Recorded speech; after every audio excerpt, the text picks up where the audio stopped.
Hello everyone, welcome to the channel Commerce Hub. And in our last videos we were discussing GST, Goods and Service Tax. हम इसी का आगे topic कर रहे हैं. This is part second of the GST. Part 1 का description box में आपको लिंक सेंड कर दूंगी. This is the next topic we are having is accounting treatment of GST. कि GST को ट्रीट कैसे किया जाता है. That is input GST and output GST. हमने क्या था कि अगर आप इंट्रा स्टेट मीन्स एक ही स्टेट के अंदर रह के कुछ डील करते हो, कुछ सप्लाई ऑफ गुड्स परफॉर्म करते हो या कोई ट्रांजैक्शन करते हो, तो उस पर दो तरह का GST चार्ज होता है. One is CGST and SGST. अगर आप इंटर स्टेट मीन्स एक से दूसरी स्टेट में कोई ट्रांजैक्शन करते हो तो वहाँ हम IGST means integrated goods and service tax charge करते हैं. अब जब हम ट्रांजैक्शन करते हैं तो गुड्स खरीदी भी जाती है एंड गुड्स बेची भी जाती है, मीन सेल भी होती है और परचेज भी होती है ऑफ गुड्स एंड सर्विसेज. तो जब भी हम परचेज करते हैं या कोई एक्सपेंस पे करते हैं तो उस टाइम पे जो GST पे किया जाता है by the trader that is known to be input GST. उसे हम इनपुट GST कहते हैं. मीन्स द GST विच इंकर on business purchases and expenses. कि परचेज पे या एक्सपेंसेस पे जो हम पे करते हैं उसे इनपुट GST कहते हैं. And the second one is when goods are sold. जब हम गुड्स बेचते हैं तो गुड्स बेचते टाइम हम कस्टमर से GST चार्ज करते हैं. तो जब हम गुड्स पे GST चार्ज करते हैं उसे हम कहते हैं output GST. For example, suppose मेरी कपड़ों की दुकान है, मैंने रॉ मटेरियल किसी से परचेज किया, रॉ मटेरियल और यू कैन से मैंने कपड़े किसी से परचेज किए. जब मैंने परचेज किया तो मैंने उस पर्सन को GST पे किया होगा, मैंने खर्चे के साथ GST दिया, तो वो है मेरा इनपुट GST. जब मैंने वो अपना कपड़ा किसी अपने कस्टमर को बेच दिया, क्योंकि मैं एक दुकानदार हूँ, मैंने सामान खरीदना है और बेचना है, खरीदते टाइम जो मैंने GST पे किया वो इनपुट GST है. बेचते टाइम जो GST मैंने अपने कस्टमर से चार्ज किया उसे हम आउटपुट GST कहते हैं. This is input GST and output GST. Output GST हम चार्ज करते हैं, हम कलेक्ट करते हैं, और इनपुट GST हम पे करते हैं परचेज के ऊपर. These are two GSTs. Input tax credit या अकाउंटिंग ट्रीटमेंट समझने से पहले हमें ये दो GSTs पता होना ज़रूरी है कि इनपुट GST क्या है एंड आउटपुट GST क्या है. अब इसे हम एक एग्जाम्पल के साथ में समझेंगे कि इनपुट टैक्स क्रेडिट किसे कहते हैं. This is input tax credit. कि इनपुट टैक्स क्रेडिट किसे कहा जाता है. Now what it B. C suppose B जो कि एक ट्रेडर है, एक दुकानदार, कोई भी ट्रेडर है, उसने सामान परचेज किया ए से 12% रेट ऑफ इंटरेस्ट GST पे, और 12% रेट ऑफ इंटरेस्ट GST लगा के, मान लो एग्जांपल है क्योंकि ये, तो सपोज दैट क्योंकि इंट्रा स्टेट है, एक ही स्टेट के अंदर सेल परचेज हो रही है ये सारी, तो CGST और SGST चार्ज किया. तो 120 हमारे पास CGST है एंड 120 SGST चार्ज हुआ.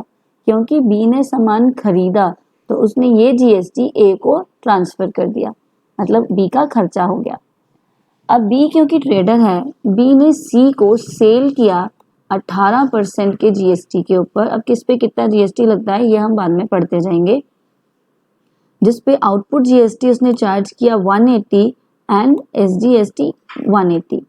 ये 180 टैक्स किसका है, गवर्नमेंट का, दोनों 180 central government and 180 state government का.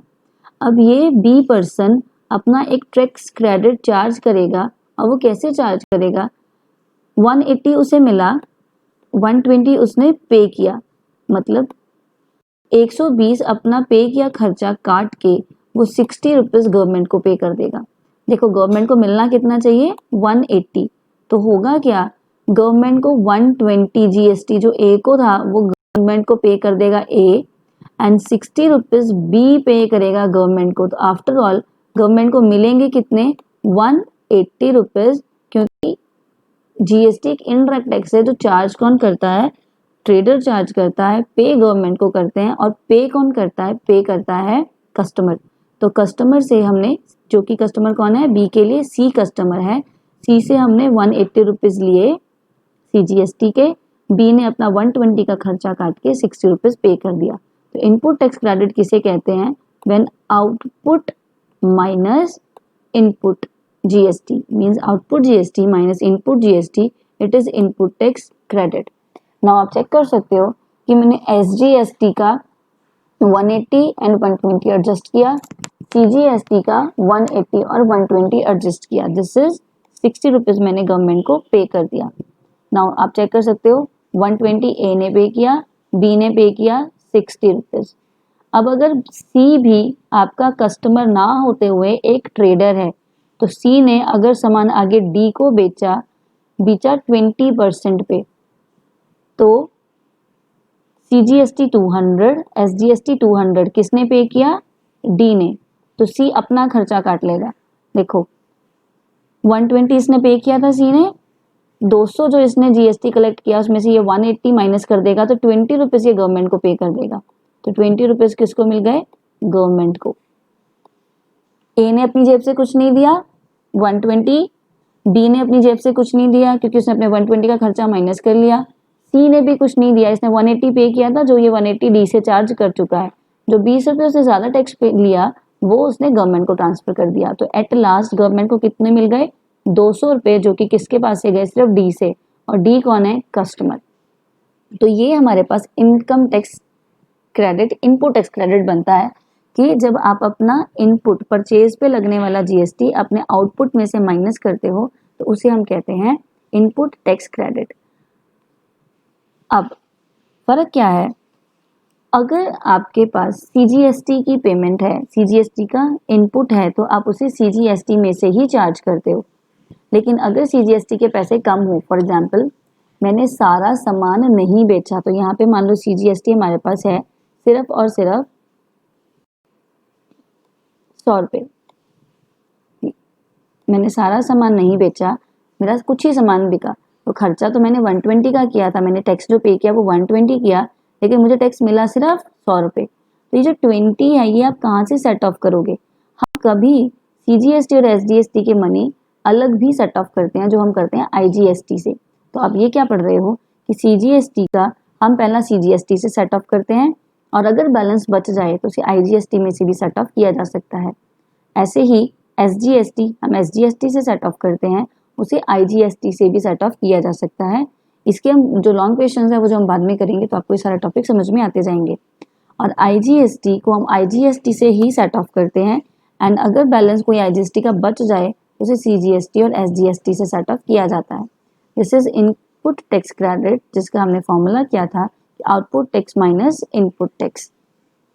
This is a simple example and this is set off of input tax credit. Now what is reverse charge? Reverse charge किसे कहा जाता है? Reverse means opposite, कोई चीज़ जब opposite मूव करती है।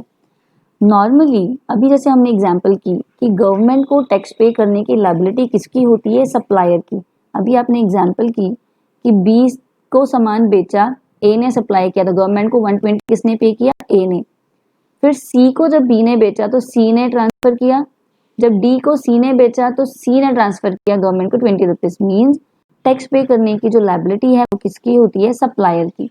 लेकिन कुछ केसेस के अंदर जब टैक्स सप्लायर पे नहीं करता और टैक्स पे करने की रिस्पॉन्सिबिलिटी रिसीवर की होती है, तो उसे हम रिवर्स चार्ज कहते हैं।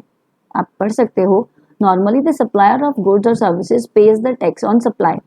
इन case of reverse charge the receiver becomes liable to pay the tax. Receiver becomes liable मतलब रिसीवर टैक्स पे करने के लिए लायबल हो जाता है, उसे हम रिवर्स चार्ज कहते हैं। नॉर्मली हम जीएसटी की पेमेंट कैसे करते हैं? सप्लायर एंड रिसीवर, रिसीवर ने सामान खरीदा और सामान के साथ उसने जीएसटी भी पे किया, जैसे हम पे करते हैं, हम दुकानदार को ही जीएसटी पे करते हैं। अब ये दुकानदार की मीन सप्लायर की रिस्पॉन्सिबिलिटी है कि गवर्नमेंट को वो टैक्स पे करे। तभी गवर्नमेंट कहती है कि बिल लेना ज़रूरी है, क्योंकि बिल पे जीएसटी मेंशन होता है। अगर आपको बिल मिला है तो उस पर अलग से जीएसटी लिखा जाएगा, जो कि पे करना ज़रूरी होता है। तो this is GST to government. यह है नॉर्मल केस में। बट अगर नॉर्मल नहीं है, रिवर्स चार्ज में रिसीवर ने सामान खरीदा और सिर्फ गुड्स का प्राइस पे किया, टैक्स पे नहीं किया, और रिसीवर ने टैक्स सीधा किसको पे किया? गवर्नमेंट को। यह है रिवर्स चार्ज। आप दोनों में डिफरेंस चेक कर सकते हो, सप्लायर ने सीधा पे किया गवर्नमेंट को और रिसीवर ने सीधा पे किया गवर्नमेंट को। This is GST. Now GST कब एप्लीकेबल होता है? जब सप्लायर अनरजिस्टर्ड हो, मतलब जब सप्लायर आपका जीएसटी के अंदर रजिस्टर्ड नहीं है, तब अगर कस्टमर रजिस्टर्ड है तो कस्टमर ही पे करेगा। Mean supply from an unregistered dealer to a registered dealer. अब कस्टमर तो रजिस्टर नहीं होता, तो अगर मान लो दो दुकानदार या दो कंपनीज आपस में डील कर रही हैं और एक कंपनी अनरजिस्टर्ड है और रिसीवर कंपनी रजिस्टर्ड है जिसके पास जीएसटी नंबर है, तो जिसके पास नंबर है वो ही पे करता है। Services through an e commerce operator, अगर कोई भी ई कॉमर्स ऑपरेटर मतलब ऑनलाइन बिजनेस कर रहा है आपके साथ, फॉर एग्जांपल अर्बन क्लैप है, अर्बन क्लैप आपको सर्विसेज प्रोवाइड करने आया, सप्लाई गुड्स नहीं सर्विसेज प्रोवाइड करने आया, तो ये अर्बन क्लैप की रिस्पॉन्सिबिलिटी होगी कि वो टैक्स पे करे। और अगर वो ओरिजिनल पर्सन नहीं है, कोई फिजिकल अपीयरेंस नहीं है, एक्चुअल में कोई पर्सन प्रेजेंट नहीं है, तो वो एक रिप्रेजेंटेटिव को अपॉइंट करता है, जो रिप्रेजेंटेटिव रिवर्स चार्ज पे टैक्स पे करेगा। कुछ गुड्स हैं जो CBEC central board of excise and custom इन्होंने स्पेसिफाई किए हुए हैं कि इसके ऊपर रिवर्स चार्ज ही एप्लीकेबल होगा, तो उन गुड्स पे हम रिवर्स चार्ज एप्लीकेबिलिटी ही फॉलो करते हैं। मींस रिवर्स चार्ज का मतलब क्या है? जब रिसीवर ही टैक्स पे करे और रिसीवर का रजिस्टर्ड डीलर होना जरूरी है, उसके पास जीएसटी नंबर होना जरूरी है, बिना जीएसटी नंबर के आप जीएसटी पे नहीं कर सकते। तो अगर एक अनरजिस्टर्ड डीलर है और वो रजिस्टर्ड डीलर के साथ में कोई ट्रांजैक्शन कर रहा है, तो रिसीवर ही जीएसटी पे करता है, दैट इज रिवर्स चार्ज। तो इसमें हमने डिस्कस किया इनपुट टैक्स क्रेडिट क्या है विद एग्जांपल, रिवर्स चार्ज और नॉर्मल और रिवर्स चार्ज में एप्लीकेबिलिटी क्या है और रिवर्स चार्ज कहाँ एप्लीकेबल होगा। This is about today's video. Thank you so much. Like share and subscribe so that आप कोई भी आने वाली वीडियो मिस ना करें। Thank you so much once again.